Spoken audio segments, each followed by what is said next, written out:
Let's go, girls. E agora nós vamos falar, já vamos começar, né? Nós vamos falar sobre negócios e patrimônio. E eu tô com uma maravilhosa aqui do meu lado. Quem não conhece a Maristela? Quem conhece a Maristela Tomasi aqui? Uhul! Em 36 anos, construiu uma rede de 7 escolas e 2,4 mil estudantes.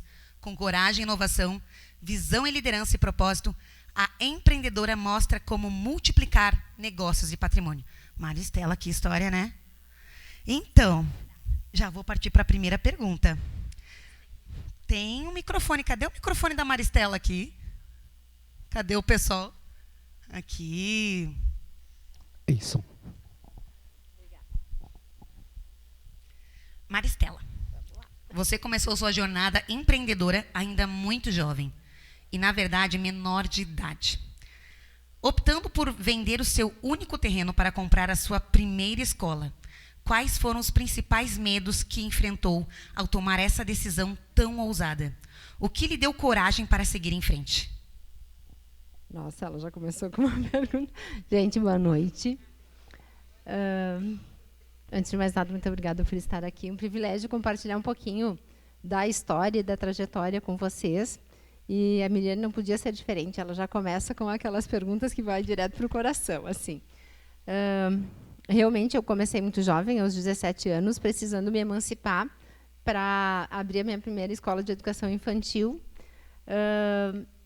vindo de uma mãe não alfabetizada e de um pai que disse, se tu quer abrir uma escola, tu vai ter que arcar com as consequências dela pelo receio de, se desse errado, poderia comprometer o nome dele e que ele nunca tinha tido nenhum tipo de registro em SPC, enfim. Respondendo a tua pergunta de quais foram os meus maiores medos, eu tinha medo que desse errado.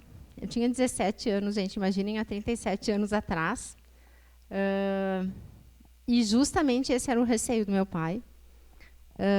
Tinha grande dificuldade de ser mulher, empreendendo e abrindo um negócio. E eu não vinha de uma família que tinha esta experiência. Eu não tinha uma figura que me desse uma referência de como seria ter um negócio. Então, eu tinha muitos medos. E, num momento também difícil, porque escola de educação infantil, que foi o que eu abri na época, Miriane, era visto como somente um local onde as crianças brincariam. E a minha proposta era que fosse muito lúdico, mas que eles tivessem muito aprendizado. Porque as crianças aprendem demais brincando. Então, imaginem um negócio novo, uma mulher jovem, e, além do mais, com uma proposta diferente, que poderia não ser aceita pela sociedade como um todo, ou pelas mães, enfim. Né? A gente passa por louco. Gurias, vocês já passaram por louca em alguns momentos, quem empreende aqui? Já se sentiram assim meio, será que eu estou louca? Eu não sei, eu penso nisso às vezes, né? Principalmente quem inova. Quem traz inovação para o seu tempo. Aí tem a próxima pergunta. Seu primeiro empreendimento, uma escola de educação infantil, começou com apenas 8 alunos. Isso mesmo. E uma funcionária. Como você transformou esse pequeno negócio na Caminho Rede de Ensino com 7 unidades e mais de 2.400 estudantes? Uau! Quais foram as primeiras estratégias que você adotou para esse crescimento? Bem, a primeira estratégia, realmente, o início foi com somente 8 estudantes. A primeira estratégia é colocar muito coração e muita energia. Tem uma frase que fala assim, quem vê o close não vê o corre. Quem vê o resultado acha que tudo é lindo e que não dá trabalho. Gente, trabalho dá e muito. Eu sempre digo que trabalho é resultado, né, o sucesso é resultado de muito trabalho. Então, as minhas primeiras estratégias foram deixar claro o real propósito que a escola tinha, que era de acrescentar demais na vida das famílias e das crianças.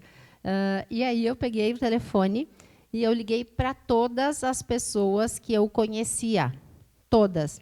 Oi, tudo bem? Quanto tempo? Eu sou a Maristela, estou abrindo uma escola e tenho tal tal propósito, é uma escola diferente, é uma escola que as crianças vão brincar muito, que era só educação infantil na época, mas que vão aprender muito.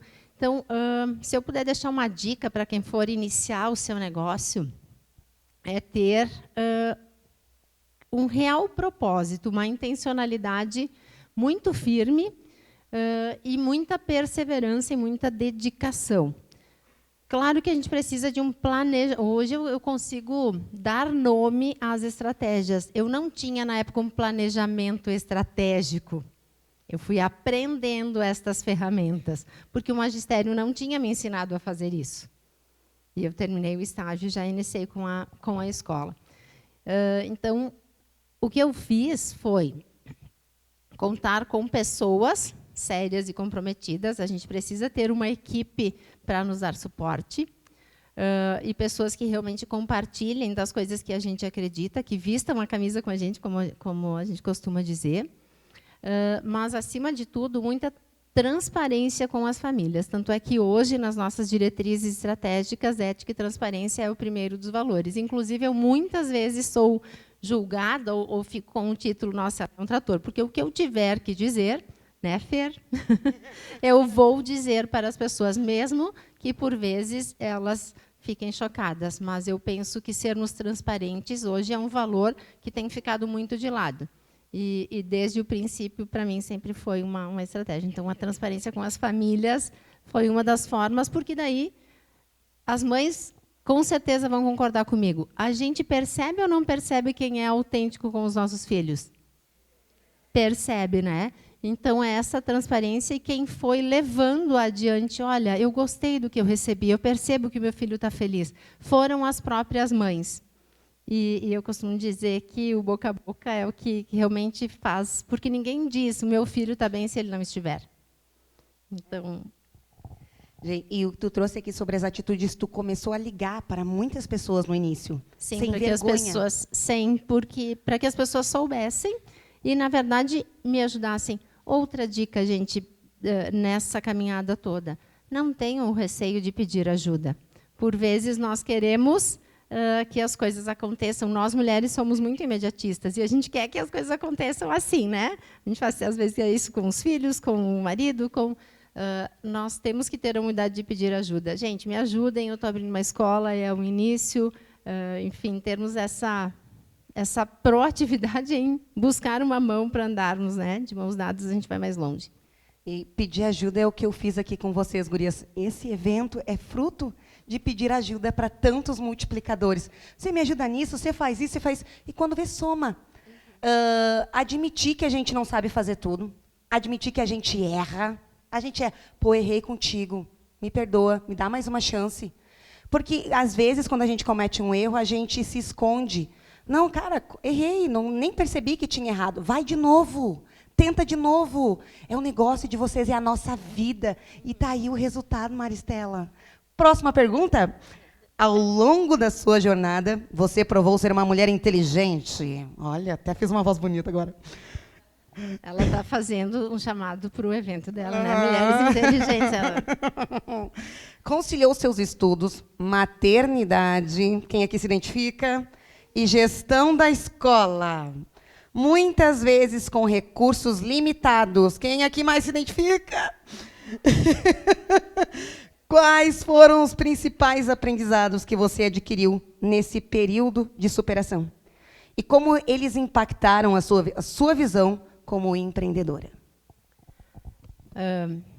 Deixa eu ver. Júlio César, tu ainda está por aí? Está aí, né? Levanta a mãozinha. Júlio César é meu filho. O meu principal aprendizado, gente, porque tu toca num ponto muito importante, Miriane, que é a nossa conciliação com o papel de mãe e a nossa missão no trabalho. E por muitas vezes eu precisei abrir mão de estar com o Júlio César, de estar com o Jair, de estar com a minha família, ou até de momentos de lazer, em função do trabalho. Então, o meu maior aprendizado é que é possível, gente, nós conciliarmos, sim, a nossa vida pessoal com a nossa vida profissional. Nós não precisamos nos anular por sermos mulheres e por sermos mães. Eu tenho muito orgulho do filho que eu tenho, assim como eu tenho muito orgulho da trajetória profissional que eu fiz. Então, de tudo isso que fica nós podemos nos dedicar intensamente, mas nós também podemos equilibrar a vida pessoal e profissional. Então, não se culpem, eu não fico o dia todo com o meu filho. Os nossos filhos, e eu falo como de fato especialista, vocês não têm ideia da quantidade de famílias que a gente acompanha. Não adiantaria ficar o dia inteiro